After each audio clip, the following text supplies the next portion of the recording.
ఇంతేనండి, egg curry ఈజీగా అయిపోతుంది 10 నిమిషాల్లో. ఇంకా మనం స్టవ్ ఆఫ్ చేసేసుకోవడమే. Hello, welcome to Lakshmiprabhu vlogs. నేను మీ లక్ష్మి. మీరు అందరూ ఎలా ఉన్నారు? నేనైతే చాలా బాగున్నా. మీరు కూడా బాగుండాలని కోరుకుంటున్నా. మన ఛానల్ లైక్ చేయండి, సబ్స్క్రైబ్ చేసుకోండి.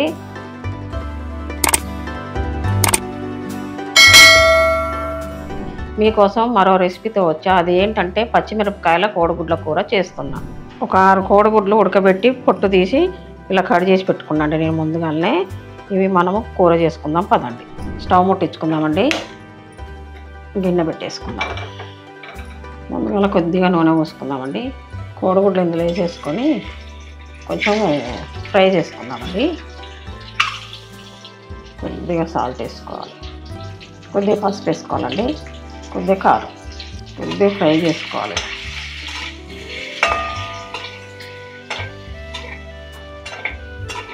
ఇది నూనెలో వేగితే ఏంటంటే ఇవి కొంచెం విడిపోవు కోడిగుడ్లు, అందుకని కొంచెం నూనెలో వేపుకోవాలి.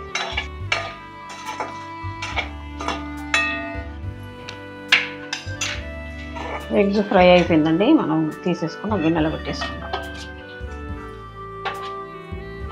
ఇందులో కొద్దిగా నూనె వేసుకోవాలండి. మనం ఉల్లిపాయలు కట్ చేసుకున్నాం కదా, నూనెలో కొంచెం వేసుకొని వేపుకోవాలి. కొద్దిగా లైట్గా వేపుకోవాలి. ఇందులో పచ్చిమిరపకాయలు మనం కారం తగ్గట్టుగా వేసుకోవాలండి. గరం మసాలా అండి, చెక్క, యాలకులు, లవంగాలు, మిరియాలు ఇవి కూడా వేసుకొని వేపుకోవాలి. అలాగే 1 ఇంచు అల్లం ముక్క, వెల్లిపాయలు కూడా వేసుకోవాలి. ఇవన్నీ కొంచెం దూరగా వేపుకోవాలి. ఉల్లిపాయ పచ్చిమిరపకాయలు అన్నీ వేగిపోయినాయండి. మనం తీసేసుకొని ఒక ప్లేట్లో పెట్టుకొని ఇవి చల్లారినాక పేస్ట్ చేసుకుందాం. మనం ఇప్పుడు ఉల్లిపాయ పచ్చిమిరపకాయలు వేపుకున్నాం కదండి, ఇది పేస్ట్ చేసుకుందాం మిక్సీలో. ఇలా చేసుకోవాలండి పేస్టు. ఇంకా మనం కూర రెడీ చేసుకుందాం రండి. ఇదే గిన్నెలో స్టవ్ ముట్టించుకొని నూనె పోసుకోవాలండి. కొద్దిగా జీలకర్ర వేసుకోవాలండి, అలాగే బిర్యానీ ఆకు. మనం ఉల్లిపాయలు పచ్చిమిరపకాయలు పేస్ట్ చేసుకున్నాం కదా, అది కూడా ఇది నూనెలో వేసుకొని బాగా కలుపుకోవాలి.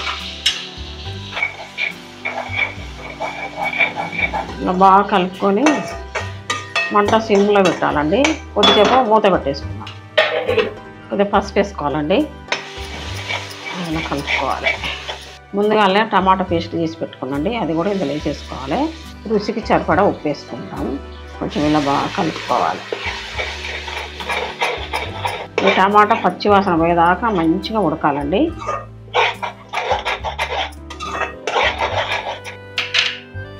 మూత పెట్టేసుకుంటాం. మూత తీసి చూద్దామండి. కొంచెం దగ్గర పడింది. టమాటా పేస్టు, పచ్చిమిరపకాయ, ఉల్లిపాయ అంతా ఉడకడానికి కొంచెం మనం నీళ్ళు వేసుకుంటాం. కొంచెం గుజ్జులాగా ఉడుకుతుందండి, గ్రేవీలాగా అవుతుంది. మంచిగా చాలా బాగుంటుంది ఇది. మనం ఉడకబెట్టుకున్న గుడ్లు కూడా ఇందులో వేసేసుకోవాలి. వేసుకొని మంచిగా దీనికి ఉప్పు కారం అన్నీ పడుతూ ఉంటాయి. కొద్దిసేపు మూత పెట్టేసుకుందాం. మూత తీసి చూద్దామండి. ఓకే, ఉడికిపోయిందండి. మంచిగా ఇట్లా గ్రేవీలాగా చిక్కగా వస్తే చాలా బాగుంటుంది. ఇందులో మనం కొద్దిగా కస్తూరి మేతి తీసుకుందాం.